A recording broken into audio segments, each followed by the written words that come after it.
Welcome to Magical Moments with Alena Chapman, the place for you to break free from the norm and celebrate your life, because what we believe in our hearts becomes our reality. This is Magical Moments with Alena Chapman.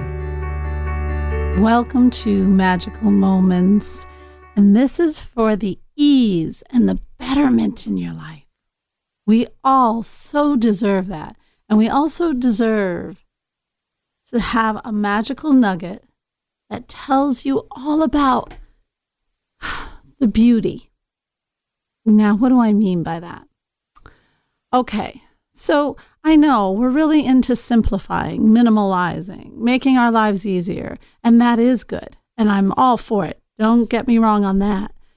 But, yesterday I was out and we were going so slow in the traffic. I mean, so incredibly slow. Like I'm talking 5 miles per hour at the max.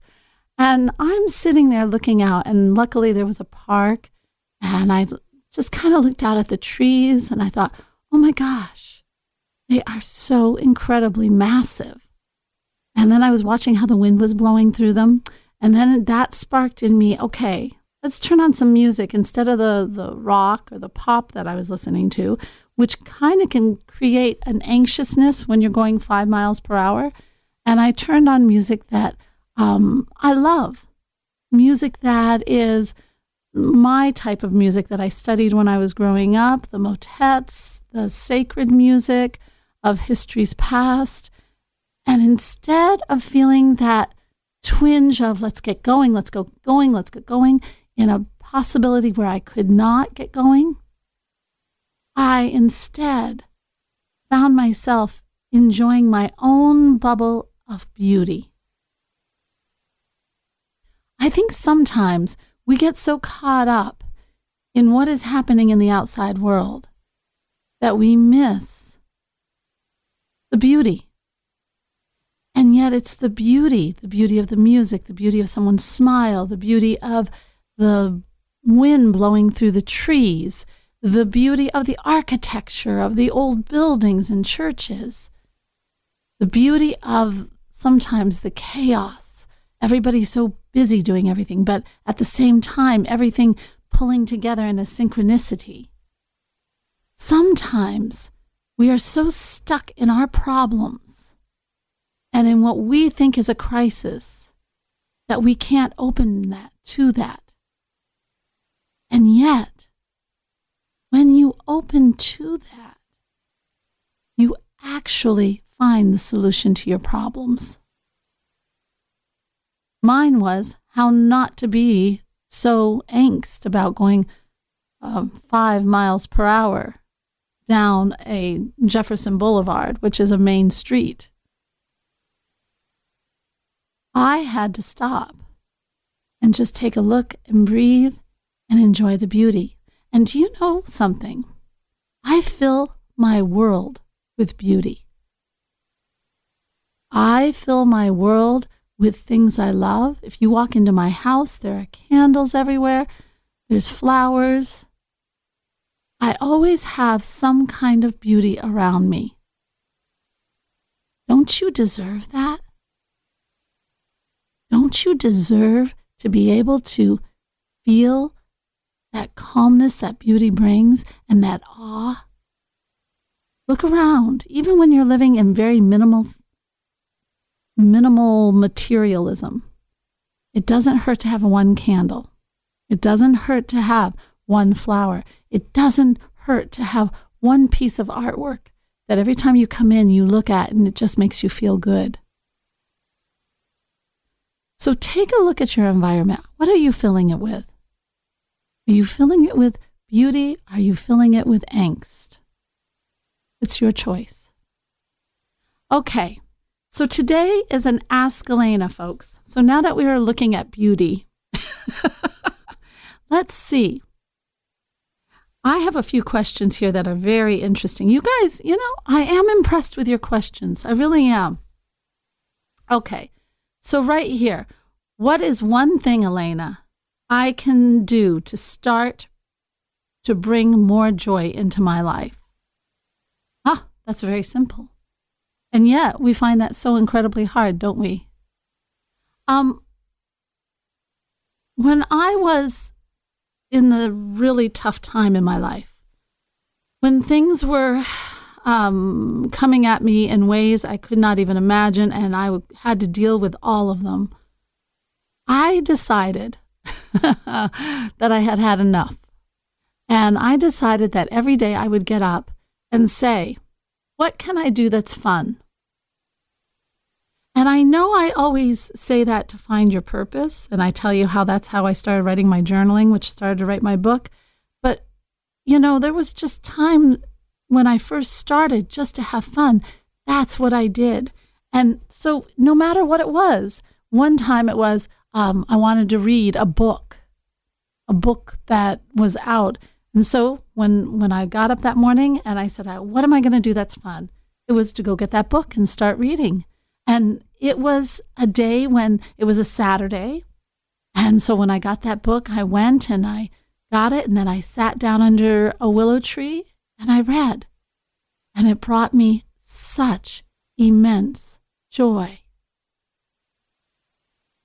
When you pick something fun every day, it is something for you, something that just releases the tension, releases the judgment, releases the expectation, releases the world. And it's so important. Sometimes that fun might be going and grabbing an ice cream cone with a friend or a coffee with a friend. Maybe it's whatever it is. It doesn't have to be big. It could be a walk in the park that opens your eyes to the miraculous of nature or of people enjoying themselves, which makes you enjoy yourself more. But every day I would do something fun. I actually have to say, I don't think I would have made it through that time in my life if I hadn't taken my own initiative and said, I'm going to have fun every day. Because when you do that, it's honoring yourself. And that is one way that you can bring joy into your life. Second thing, I always say this, and I know all of us so-called people that you listen to on podcasts and everything else say this. I don't think we still get it. Gratitude, folks. Gratitude. Gratitude is the attitude changer. I actually have a little ebook that has that title. But it is. And so in the morning, on top of asking for something fun to do, write 5 things that you're grateful for. Make it something, a morning connection. Put on music. If you like music, have your favorite latte or cup of coffee when you do it. Nestle in. I don't know if you like a candle, light a candle, and set the environment to write these wonderful things that are the best things in your life right now. And really feel them. And you'll feel your vibration rise. And then look at your day right then and there. Look at your day on your phone or whatever and write out what you're going to do and think, how am I going to keep this vibration during this day? What am I going to do? What kind of fun thing? What kind of breaks? What kind of music am I going to listen to? Am I going to turn off that news? Am I going to leave on the news? What am I going to do to create the joy in my life that day? And you will find that you will definitely open your eyes to more joy. Those 2 things, one fun thing every day, and then the gratitude with the schedule, raising the vibration, then looking at the schedule. They have to work together, folks, okay? If you just look at your schedule, you're not in the correct vibration. You'll be like, kind of, I have to do this today. That's not the vibration you want to be in. You want to be in the vibration of, this feels good. I have so many blessings in my life. And then when you look at your schedule, then you're adding according to that perception you're coming from. Do you see? And I bet in 1 week, you will find your days changing so fast and your own perception. You might even start seeing some magic coming into your life, which I love. Those synchronicities, those like, did that really just happen? Those wonderful moments. So try that. And that is an awesome question, because we always talk about, getting the, I don't know, we look for the very deep meaning, but sometimes it's the simplest things that help us grow and to have that joy. So actually, me, I'm in those strategic baby steps. Everything is easy. It's just how you look at it. So thank you for that question. And there was no name on that. You guys can always leave your first name, by the way, because I like to hear them. All right. Second one. Oh, okay. This one is Alena. During this pandemic of the COVID, I've lost several loved ones. I'm so sorry. I really am. I'm numb with grief. What can I do? This just lays on my heart. Okay, well, yes. I know a lot of us have lost friends and family in this COVID epidemic. I know I have lost 2 friends. I know that it is, it's hard. Grief is hard. Grief is it's its own animal. And it's something that you have to work through. It is something that is yours. Grief is a funny thing. I don't suffer from very much grief. Isn't that I don't know if that's cold to say or not, but yet I always feel that every time someone has passed in my life, I always think I know that they're in a better place. And I almost think, why would I want to keep them here when they weren't happy or when they were suffering? But the COVID has hit so fast, and it's taken people who were pretty darn healthy and laid them to rest in sometimes what you think is too early. So that's a harder thing to understand. But I'll tell you, there are some things that will help you in your grief. Number 1, understanding that they are not gone. If you can understand that loved ones are always around us, that the spirit world is so close to us, and it just takes opening up. And the second thing, and talking. You know what I mean? And actually talking to that person. I talk to my dad all the time. Do you know that? And I know he's there. And sometimes it brings me so much ease when things are not going right. They're just a step away. The second thing is to come to a higher understanding about the whole process and your place in it. Like, for instance, when I think of the walks my dad used to take me out into we'd walk in the hikes, we do hikes. And actually, gosh, he helped me get myself off a mountain when I was 10 years old, just by the things he taught me. He would always point out things and tell me which plants were poisonous. And he would tell me what, if the moss grew on the north side of a tree so that you could get your bearings, to always watch for water if you're lost and follow the water down the mountain, because where I lived were mountains.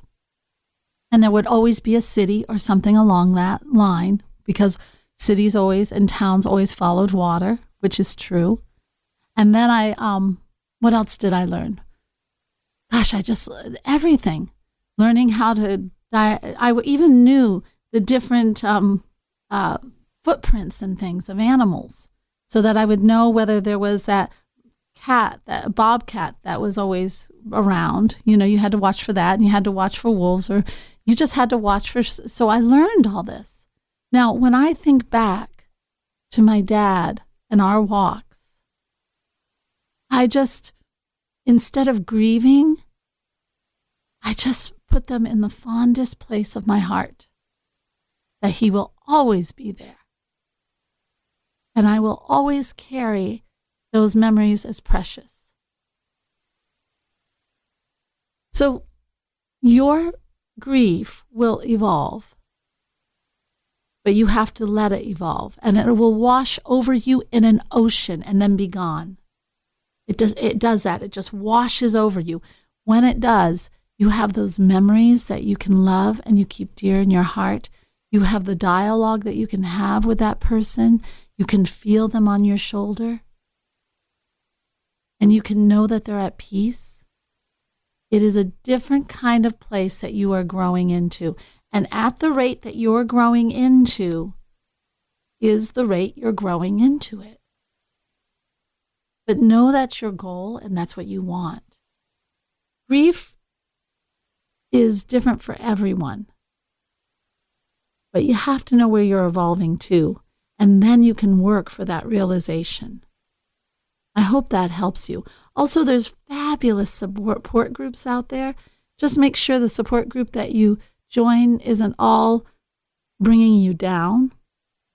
And also your friends. Allow your friends to be with you for you. And you'll get past this. You really will.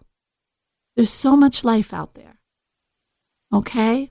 If you want to talk to me, you can always contact me at soulmanifesto.com. That was just an overview. I can help you more if you're interested, but give this a shot first and see how it does, okay? All right. Now, on to the third question. Okay. How do I know if I'm actually healing? Good question. I feel like I never know where I am unless I hit a trigger. All right. And this is from Lisa. Hi, Lisa. Okay. So a trigger is something that you get this trigger, something that you do. Maybe you are putting dishes in the dishwasher and wham, you get a trigger of a bad experience associated with that. And it blasts you back to the past, okay? And it gives you a sense of insecurity. It gives you that terrible sense of lack of self-worth, and maybe you're being yelled at or whatever it is. It flashes you back to that. So those are what we talk about when we talk about a trigger. And Lisa is asking, how do I know if I'm actually healing? And the only way she's gauging that is from the triggers. Okay. Now, that's an excellent question. Gosh, that could be 7 shows right there. But let's talk about the trigger first. Triggers are from past experiences. They linger for a very long time in a person. You can be healing, but the trigger is still present till you get to a certain point in the healing process. So Lisa, you probably are healing, but you just haven't gone to the place where you can control those triggers. It's funny. It's almost a retraining of the mind. And when you're healing in both sides, it's a twofold. You're healing because you're starting to forgive that person or that event or that environment or that situation or yourself. You're starting to forgive. And when you do that, you're doing personal growth. I highly recommend when you're ready and you're strong enough to do an observational meditation. What is an observational meditation? Observational meditation comes from actually Vernon Howard, 1969-73. He was a leader in self-improvement in California. He had a wonderful exercise of observation, and he actually used it to help people who had really highly critical minds, were very judgmental, okay? And you would go down the street and you would just observe yourself. So like if I was very critical on someone, I wouldn't judge myself for having that. I would just say, that's interesting. Why do I feel that way? Well, I want to change it. And you don't add any emotion to it. Okay, so an observational meditation, on the other hand, is where you take that observation into your meditation when you start to go back and look at the situation that you're not forgiving. Okay? So what I would do is I get very calm and I do my breathing and I get into that wonderful place, but I have the intention of doing an observational meditation. By the way, that's my own coin of that phrase, so you probably won't find it with a lot of other people. They'll say, "What are you talking about?" So anyway, then when you get to that place where you're nice and calm and your mind is free, then you say, okay, so this was the event. This is what happened between me and this person. I'm using that as an example. All right? Okay, so why did that happen? And you go back because this person did this to me. Okay, well, what did I do before that that may or may not have caused that reaction? And when you find that out and you say, well, why did I do that reaction? And you go back, you keep working back, but you do not put any emotion on it. And it's amazing. The realization that you will come to is such a higher place where you will just say, how could it be any other way? And then you can forgive a lot easier because you have the highest perspective of understanding. It's one of the easiest ways to forgive. And if we could just realize that when things play out, they play out because of something before us, and that played out because of that played out. When you really look at it, you find that it can't end any other way because we are two people. And we're unfortunately very predictable. And so when we know a person, we can see why. Then all of a sudden we start to see, oh my gosh, that's the way they were thinking. No wonder they acted out in that way. Was their thinking correct? No. Can we fault them for that? If we want to, but it helps us to understand how things unfolded. And knowing that that person was thinking that way and you were thinking this way, how could it be any other way? And it allows you to just say, okay, I'm going to let it go. Now, when you say trigger is a little bit more serious. I start thinking more about abuse. I start thinking more about emotional abuse, physical abuse. That's a little bit harder. Still, you can do that observational. It'll help you understand why that person was so violent, but it also help you understand yourself and why you stayed. I've worked a lot with abused people. I worked in an organization called Right Relations for about 4 years in 3 or 4 counties in Indiana. And always it was going back and understanding why. And when you understood why, and you move past the anger, you got to go through the anger. When you move past the anger, then you're ready to forgive. And a lot of times it's a lot of forgiveness of ourselves. And that's where the observational meditation really, really helps. On top of doing the meditation, also start training the trigger. When you start having that trigger way before, you know, okay, every time I clean out the dishwasher, I'm going to get this trigger of him or her yelling at me, telling me I'm worthless. Okay, so how am I going to change that? Well, I'm going to train my body to not go there. This is a little bit harder. And I help people do this all the time. It's forming a new trigger. For instance, I'll use mine. I had to go into court 6 times, 7 times during my divorce. I hate court. I just don't like it. I don't like it. It's not fun. People are not always very nice. It's a heavy energy. I don't like it. And every time I went in, I feel my stomach just turn and I thought I'd be sick. But that doesn't help when you're on the stand. And when I was on the stand, they would make frickin' mincemeat out of me. And even though I was trying to protect my kids, they made me out to be something else every single time. So I said, this has got to stop.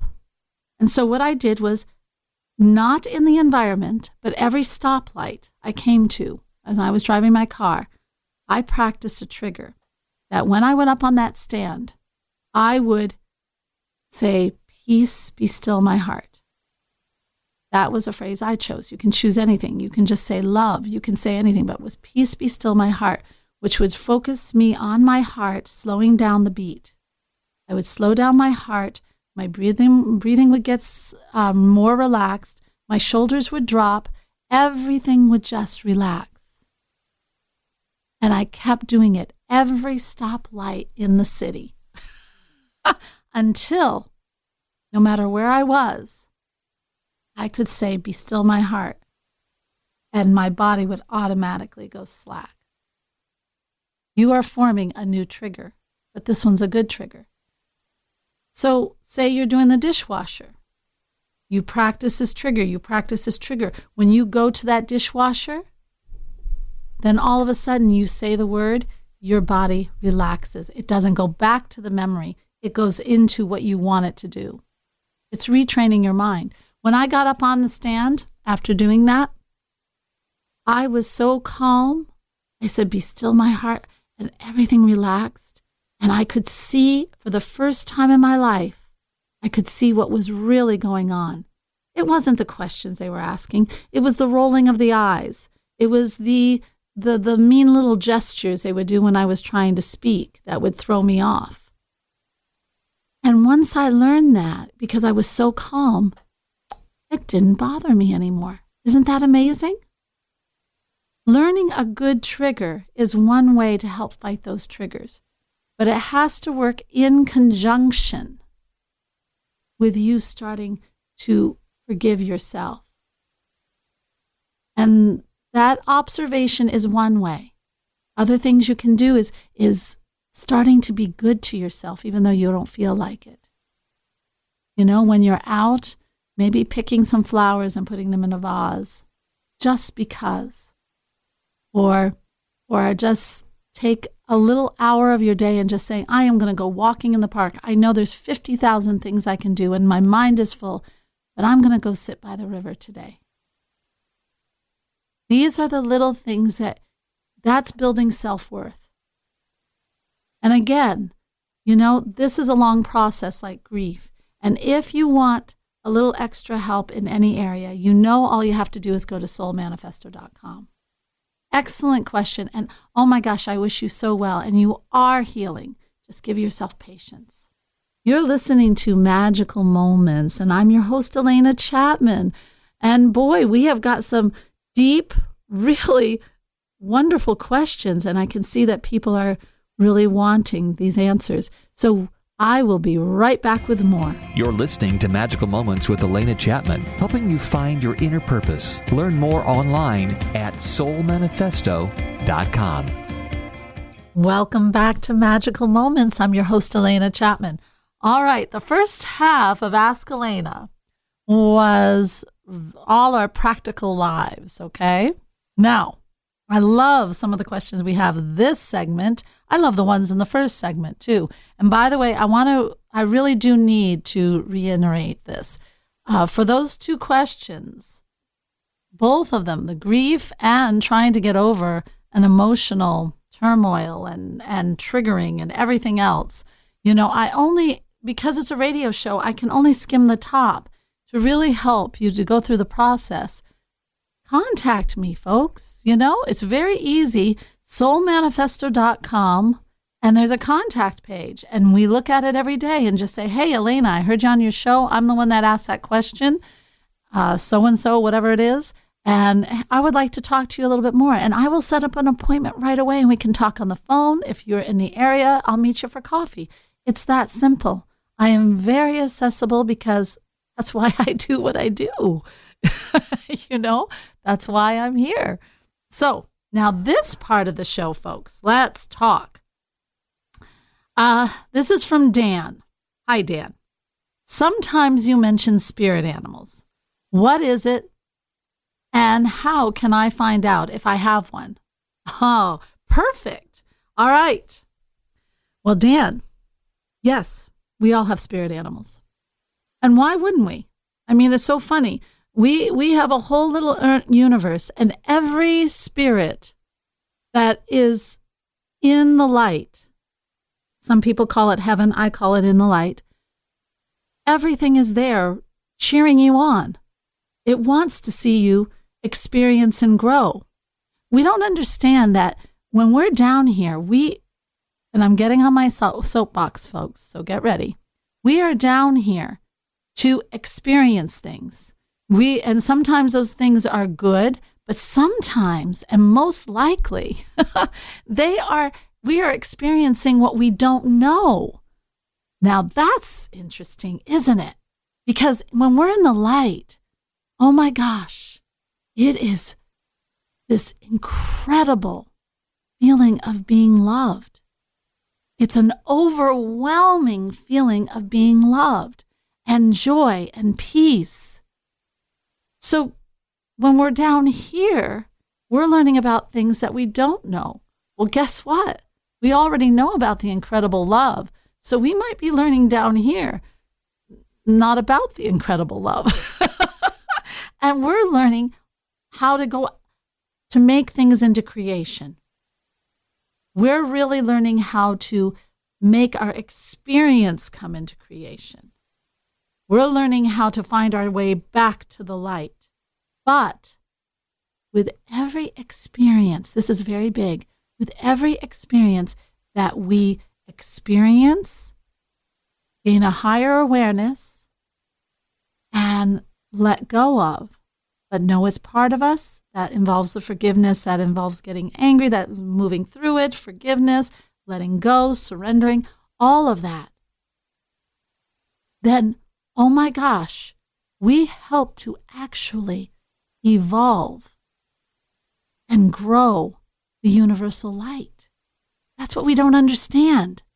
Our lives matter so much because as our soul evolves, so does the light.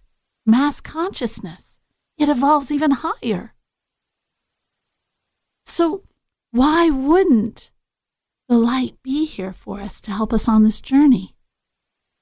Now, and yes, those things can be angels, they can be archangels, they can be moms and dads and friends, and they can definitely be animals.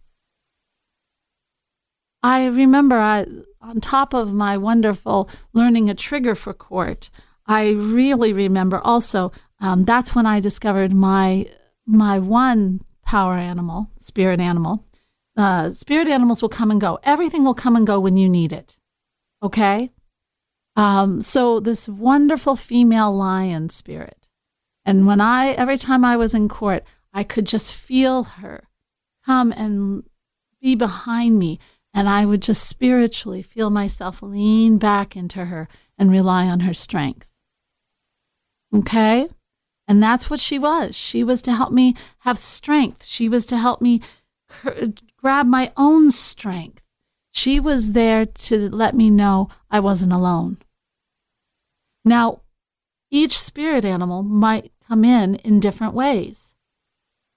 They always say okay, there's different ways that you can figure it out. Usually it's in meditation. It's on a journey. I take people on journeys all the time. That's how I learned my spirit animals. I actually learned it from a shaman who took us up into the zone where you would meet. And the first thing that came was my female lion. I also have a black leopard. I don't know why I have all the big cats. Don't ask me, but I love them.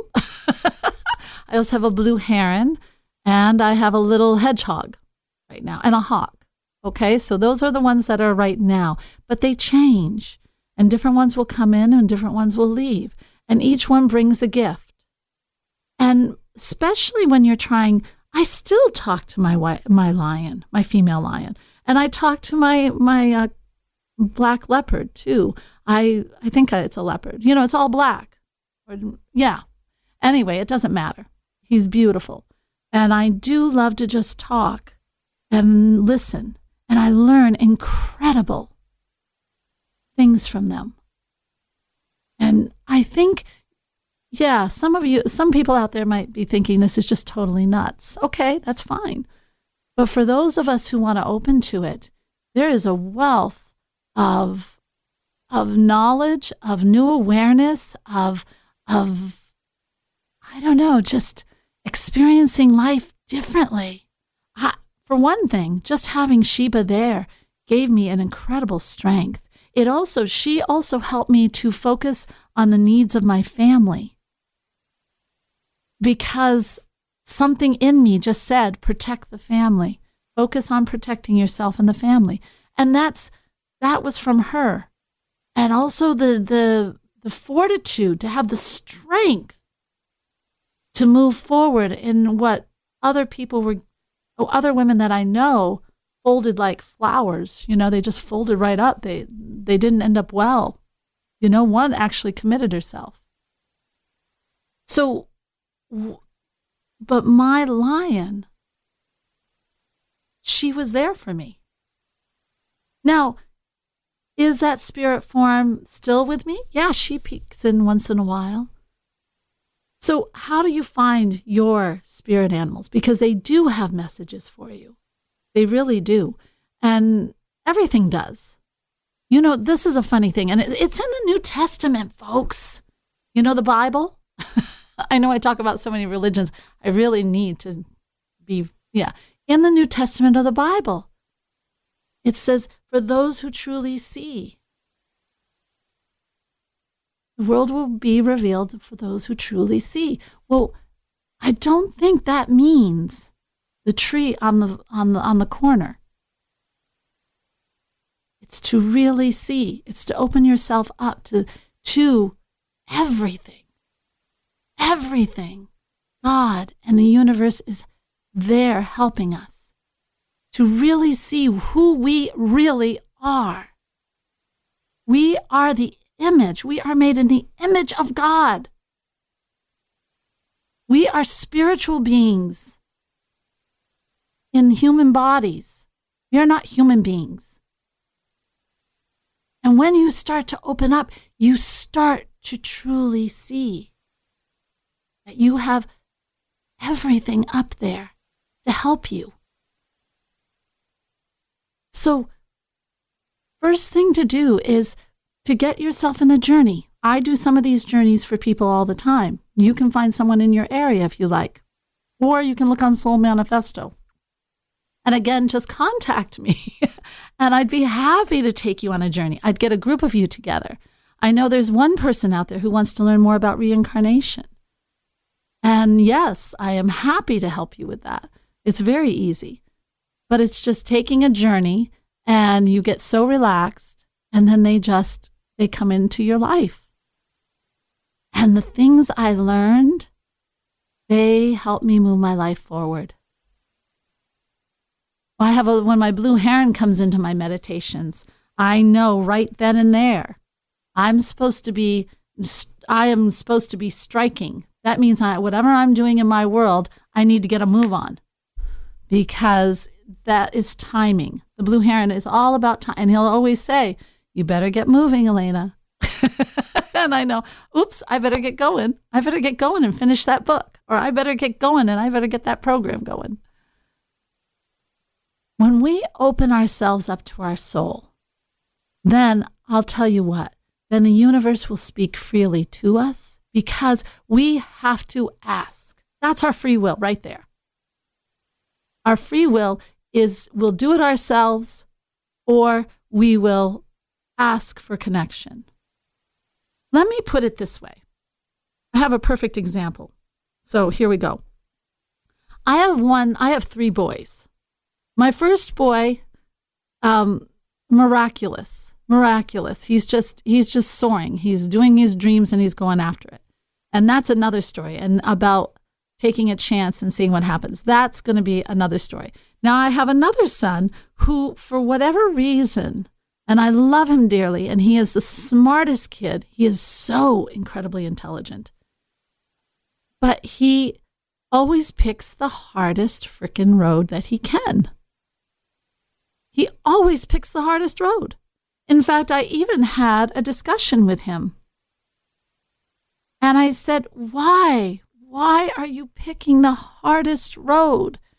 The road you're picking for your life is going to be this step, this step, this step, this step, this step, this step. I mean, there are like 6 steps. And here, I am offering you this step to this step, your goal. But yet you're over here making it so hard. Now, I switch that to you. God is up there saying, hey, you're doing it so hard. You're picking the hardest road. Why are you going this way to this problem, to this problem? Why are you bouncing from here to here to here to here? When I'm offering you this step to this step, and you're home. So that's our free will. Just like my son has his free will, we have our free will with God. So I guess what I'm trying to say is when we have the choice to open up and say, yes, there's more in that connection. I'll tell you, when I learned about my spirit animals, and when I go up into these meditations and I talk to my angels and I talk to my guides and I talk to even higher. I mean, I talk to Jesus. You think I'm probably nuts, but that's what I do. I'm a spiritual curator. When I do these meditations, it changes my life.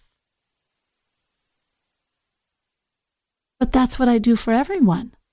It's to help you connect. So open your eyes to that. And if you're willing, yes, do the meditations and the journeys to meet these powerful animals that are there. I'll tell you what, you will never look at an animal in nature the same way. All of a sudden, you'll have this profound respect. You'll know when that hawk soars over you 3 or 4 times, you'll get this reassurance in your body that, oh my gosh, I am surrounded with love from the Spirit. You know, these are nice things. These are things that take your day from mundane and pressure-filled and yelling at the person who is going so freaking slow on the road in front of you to, oh my gosh, I am surrounded by Spirit. I am surrounded with love. Do you see the difference? And it's your choice what world you want to live in. Okay, good luck in your journey. And if you really want me to help you, which I would love to help you, that's the fun stuff. If you want to learn more about your spiritual animals, please do, Dan, contact me at soulmanifesto.com and say, hey, Alena, I'm in.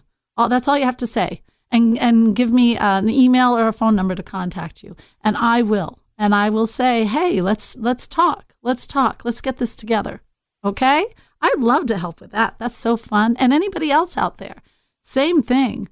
Now, we have another one. Oh, and this one, I love this question. Okay. Alena. I love it when you do that. Okay, Alena, any advice on how I can explain to my friends and family what spiritual growth is? Ha ha ha. That's an interesting question right there. I go to church each week and say my prayers, but then also focus on my spiritual awarenesses. My family looks at me funny when I try to explain. How would you describe it to them? Oh, wow, that's a good question, because that is what a lot of people who are starting to awaken to a new world. I don't like to just say awakened. That's so presumptuous, but awakened to a new world. Yes, when we try to explain it to the family, hon, I have always wondered how to bring it to my family's attention forever. I was a little girl that walked myself to church at 7 years old. I'd walk 3 blocks to go to church by myself. I was the little girl who was given that gift. And when I tried to tell the adults, they all said, that the angels had told me I had a gift. And when I told people, the priest said that I had an overactive imagination that needed to be tamed. My mother said, don't tell anyone, they'll think you're nuts. And it was shoved back to, this little girl just has a fanciful imagination. Don't listen to her. Okay? So I get what you're talking about. people are scared. We have diminished the so-called spiritual world, which is part of, we're spirits. I think that's so funny. And we have diminished it down to spooky and ghosty and ghosts we have to yell at or we have to feel, ooh. And we've just put it in this weird world when really it's us. I find it really weird. And I also find it really funny how we're so scared of it. Yet, we want this total connection with God. Well, I hate to tell you, it's hard to have either or. You get stuck in the dogmas instead of, I remember when my dad was passing on, he had Lou Gehrig's. And all of a sudden he found religion. I used to kid him. I said, hey, I used to walk myself alone to church. Now all of a sudden you're all religious on me. And we would laugh.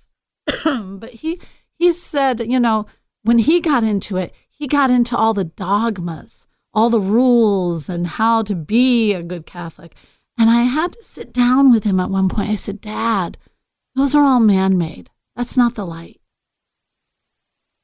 I said, it's time to get connected to the light. God doesn't care if you've read 5,000 things.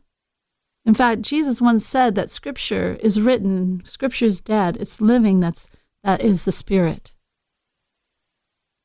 So what can you do to start bringing the real Spirit into it, growing into the Spirit?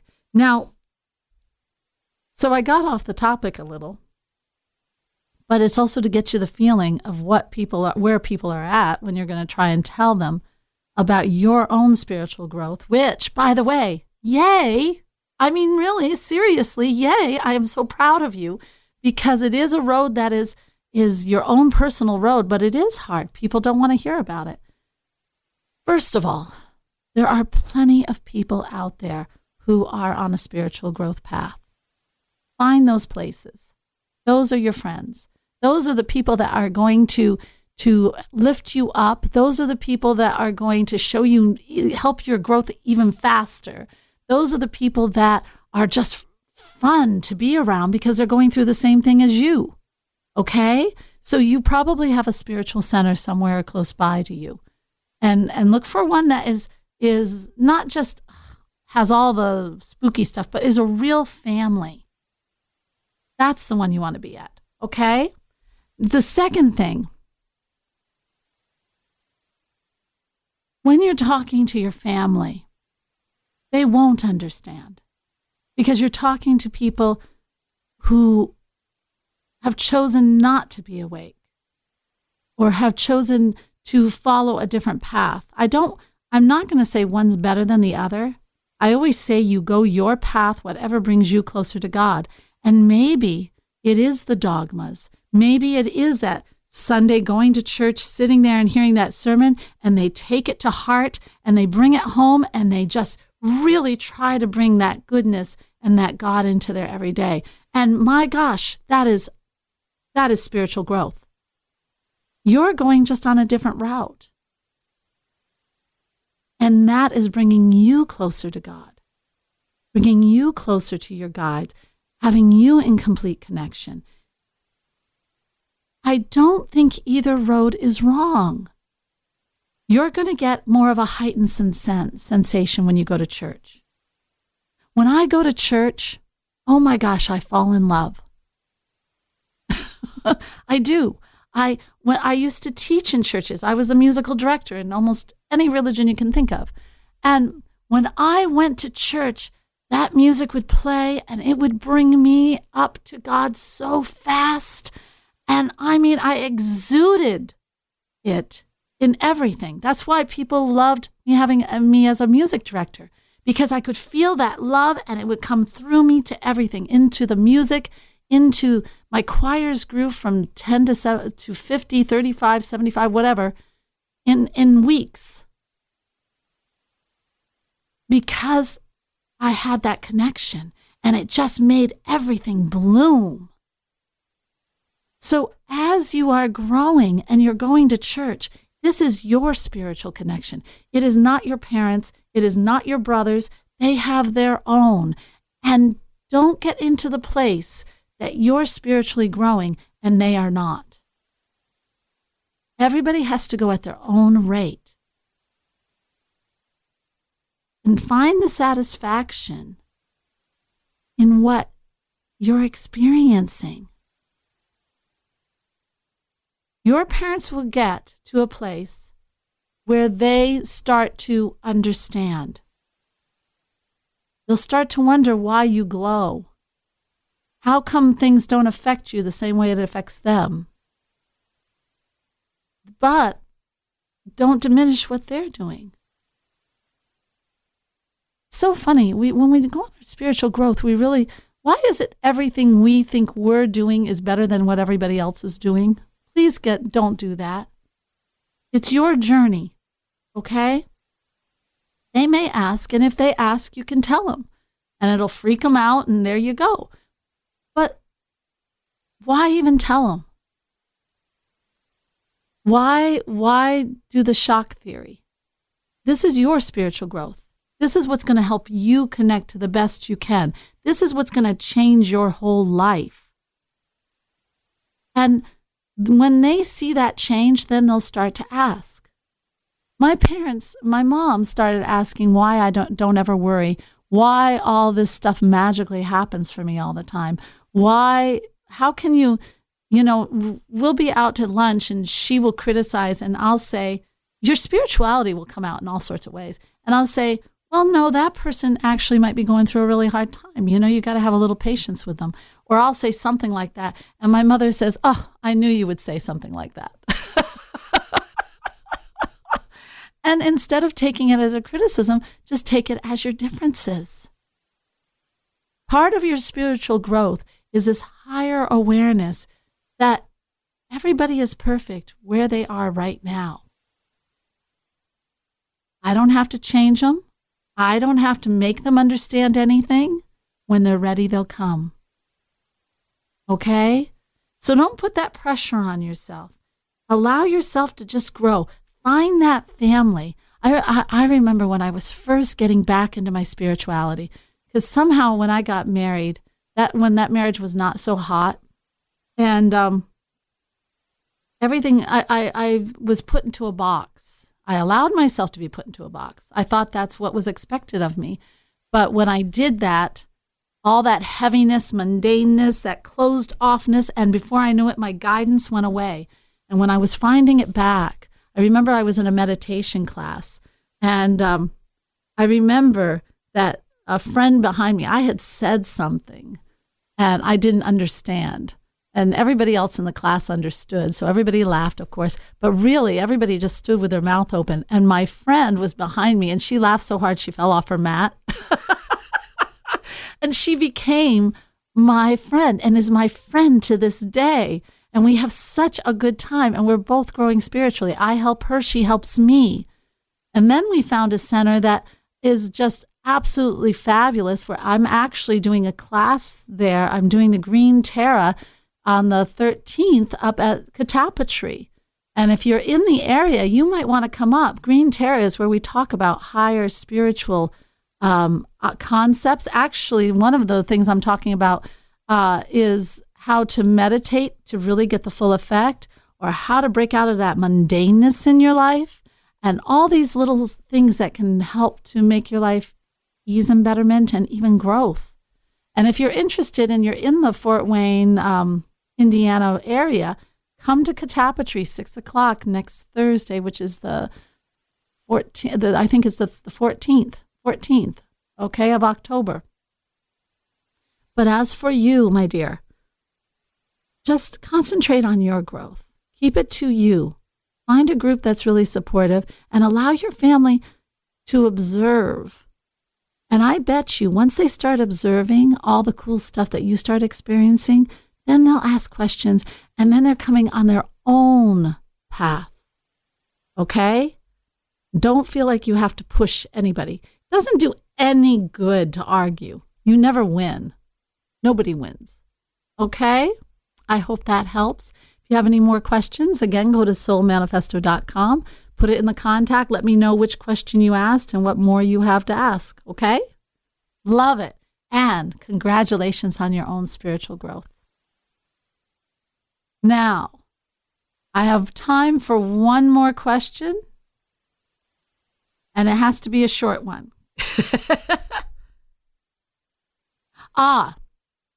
Alena, in a past interview, you said it's important to set boundaries. What does that exactly mean, and how do you do it? Okay. Ha. Boundaries. Dun, dun, dun. Yeah, I see so many people set boundaries, and before you know it, they're sitting on an island all alone. They're singing all by myself. That is not the way to set boundaries. I find it so funny. All right, boundaries. Boundaries means you are, okay, perfect example. I had it this week. Boundaries is a twofold. It is starting to create a world that helps you in every way it can versus dragging you down. Okay? And there are people that help you, and there are people that drag you down. You have, for instance, I was learning that some people I was working with were dragging me down, frustrating me. I'd feel heavy afterwards. Those are the people that I am graciously and nicely just find myself not being around so much. Or I teach them how to help me. I teach them how to treat me. Now, I think what I'm going to do with this question, because we really do not have a whole lot of time, I'm going to table this and I'll do a YouTube video on it. So whoever asks this question, if you get on my YouTube, which is Alena Chapman, I'll have your answer in full in a video for you. Okay? Other than that, everyone, I have a wonderful program out there to get that inner calm. It's time to reclaim that inner calm. Let's put it this way. Without that inner calm, you are running from problem to problem. You are in a chaotic mess in your mind. You are too busy. You can't sleep. You wake up in the middle of the night with thoughts. Come on, you don't need to be there. So I have a 7-day program. It's to reset your inner calm. And it is 7 days of just a video, short video on what you can practice that day to bring the inner calm into your life. And that is at soulmanifesto.com. Just all I need is you to say you want it. When you get there, put in your email, and there we go. And you have it. It's a wonderful way to start off your day. And at 7 days, oh my gosh, you will feel so much more calm, and your head will finally be unclouded. All right. You have wonderful questions. I thank you so much for these questions. I just think it helps so many people when you ask questions, because you're not the only one having those questions. So send in more, and you can send them in to soulmanifesto.com on the contact page. Until then, live with spirit, because spirit is love. And when we celebrate that love, uncloud our minds, live with purity and love. We are spirit. This has been Magical Moments with Alena, featuring Alena Chapman. If you missed an episode, download it now on iTunes, Spotify, TuneIn, CastBox, Deezer, Stitcher, Google Podcasts, or your favorite podcast platform. Learn more online at soulmanifesto.com. Podcasts by Federated Media.